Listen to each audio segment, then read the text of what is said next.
Power begins not with domination, but with absence. The greatest mistake most people make is believing they must earn attachment through affection, generosity, or availability.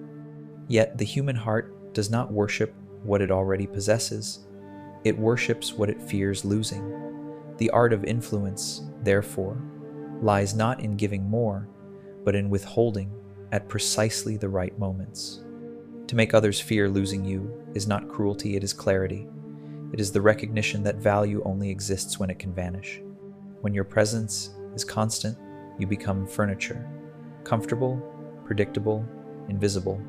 But when you withdraw gracefully, silently, you transform into a force. People begin to sense your weight, the gravity of what they took for granted. They remember the stability you provided, the confidence your presence lent them. Fear creeps in, the fear that they have misplayed their hand. This fear is not to be induced with drama or manipulation, but with control. Control over your emotions, your reactions, your accessibility. You must become the kind of person whose attention feels earned, not given. The more others recognize that your energy is finite, that your loyalty is conditional, the more they will fight to maintain it. Every bond in life, romantic, professional, social, follows the same psychological law. Scarcity multiplies value. The one who can leave at any moment is the one who controls the terms of connection. To make others fear losing you, you must master the silent balance between warmth and distance, between care and detachment. In this lesson, we will dissect that balance. We will learn how fear, when refined, becomes respect, and how respect, once established, becomes the foundation of power. Let's begin.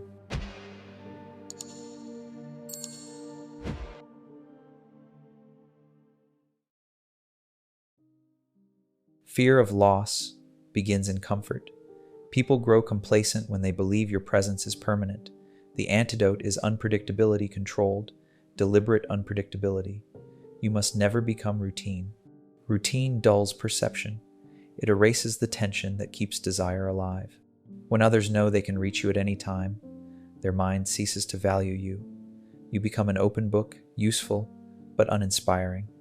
Yet when you introduce distance, when you decline a meeting, delay a reply, or appear unmoved by what once thrilled you, you remind them of your autonomy. They feel the tremor of instability, and instinctively, they seek to restore balance by re-engaging with you. This is the paradox of attachment. The more secure someone feels in your availability, the less they respect it. The less secure they feel, the more they protect it. Thus, to be valued, you must become selectively inaccessible, not cold, not dismissive, but unpredictable in a way that keeps others attuned to your rhythm. In history, the most influential figures understood this instinctively.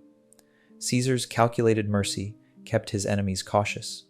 Cleopatra's elusive charm made kings restless. Even Machiavelli wrote that men are governed more by the fear of losing than the hope of gaining. To wield that fear, you must first master the art of distance, not as punishment, but as calibration. You do not pull away to manipulate, you pull away to maintain equilibrium. Because every connection will eventually tilt toward imbalance, someone always wants more. When you sense that pull, retreat. Gently, silently. It teaches the other person the cost of taking you for granted. The goal is not to create anxiety, but awareness. You are training others to perceive your value instinctively, not intellectually. Fear, in this refined form, is respect made urgent, a reminder that what is precious can vanish without warning. Let them feel that possibility, and you will never have to demand your worth again. To make others fear losing you, you must first detach from your own fear of being lost.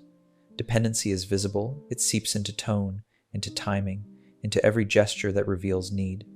The more you crave reassurance, the less power you possess. And once someone senses that you fear their absence, they will no longer fear yours. Detachment is not indifference, it is control. It is the ability to remain centered even when affection, loyalty, or validation are withheld. The one who can endure silence without breaking it, distance without chasing it, holds the true advantage. In every relationship, personal or professional, there comes a moment when one side tests the other's strength. The Machiavellian remains unmoved. That calm becomes unsettling. It exposes the emotional dependency of others, like light through glass. The mind that cannot live without reassurance is a slave. The mind that can is a sovereign. To cultivate this sovereignty, you must reorient your sense of worth inward. Learn to withdraw your emotions, as a ruler withdraws troops strategically, never out of panic. Do not respond immediately to offense, praise, or flattery. Let every impulse pass through a filter of purpose. When you do not rush to fill silence, the other person begins to. When you do not rush to justify yourself, they start to question their own judgment. This quiet dominance is invisible but profound. It reorders the dynamic without confrontation. The ancient strategist Sun Tzu advised, "Appear weak when you are strong." In matters of power, the inverse is also true. Appear unmoved when you are valued. The uncertainty this creates becomes the seed of fear. They will imagine losses before they occur, and imagination magnifies emotion more than reality ever could. To master detachment is to master tension. You become the still point around which others orbit, never begging for gravity, only creating it. Once you no longer fear distance, others will sense it, and they will cling to you precisely because you do not need them to. The fear of losing you must be earned, not enforced. It cannot be demanded through threats or dramatics. It must arise naturally from the contrast between what you offer and what you could withhold. The more depth, stability, or insight you bring into someone's life, the more they will feel the void of your absence. Power lies in that contrast. To create it, you must become a source of rare value. Give what few can replicate: calm in chaos, clarity in confusion, strength in uncertainty. These qualities make people dependent not because they are weak, but because they are human. When someone senses that your presence sharpens their mind, steadies their emotions, or amplifies their sense of importance, they begin to invest.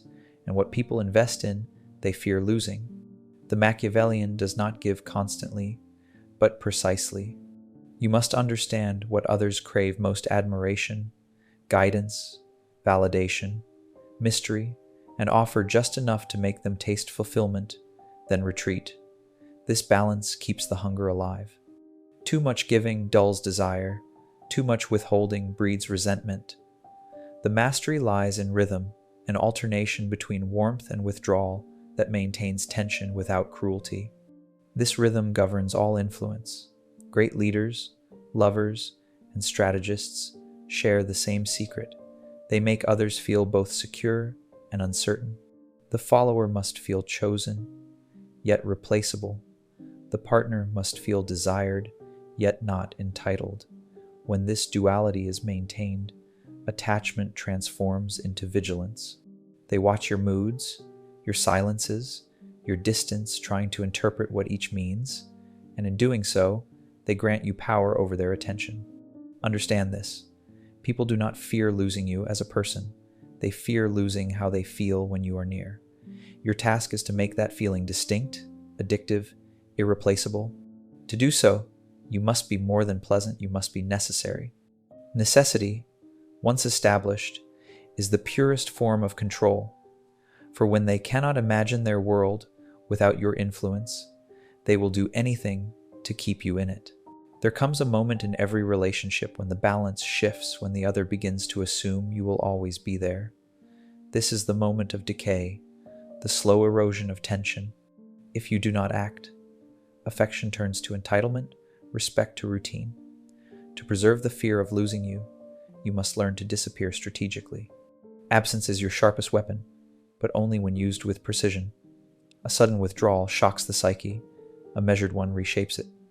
Step back not in anger, but in silence. Withdraw your attention without justification, and let the vacuum speak for you. The human mind despises uncertainty. It fills silence with stories. They will wonder if they've misstepped, if you've grown distant, if they've failed to appreciate you. Their imagination becomes your accomplice. But beware, disappearance is not abandonment. It must be purposeful, never petty. The aim is not punishment, but recalibration. When you retreat, you give others the opportunity to confront the weight of your absence. They begin to measure how much of their stability rested upon your presence.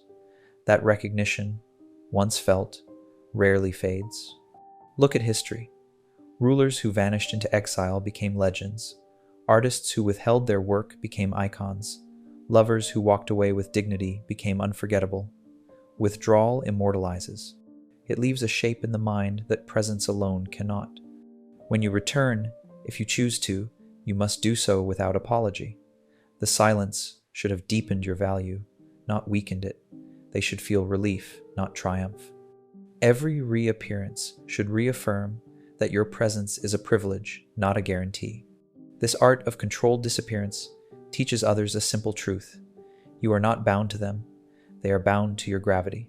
You exist beyond their reach, yet within their desire, and it is that distance, that exquisite tension between longing and uncertainty, that makes them fear losing you forever. Fear must never be loud. Once it becomes obvious, it loses elegance and collapses into manipulation.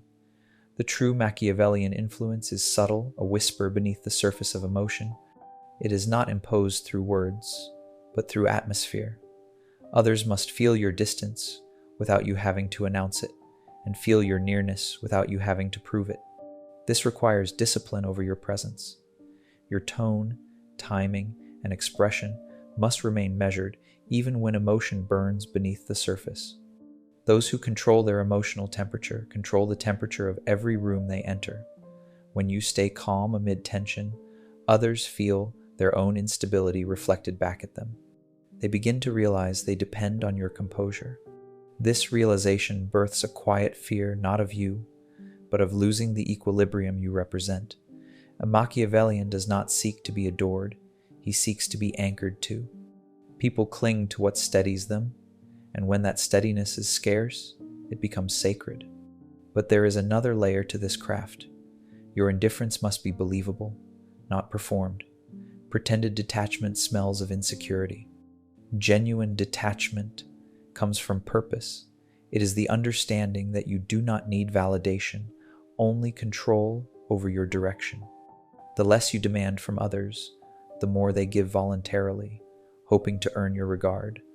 Consider how predators in nature move slowly, silently, never rushing toward what they want. Their stillness unnerves more than their strength. Likewise, your composure must make people question what you are thinking, what you will do next, whether they still hold your favor.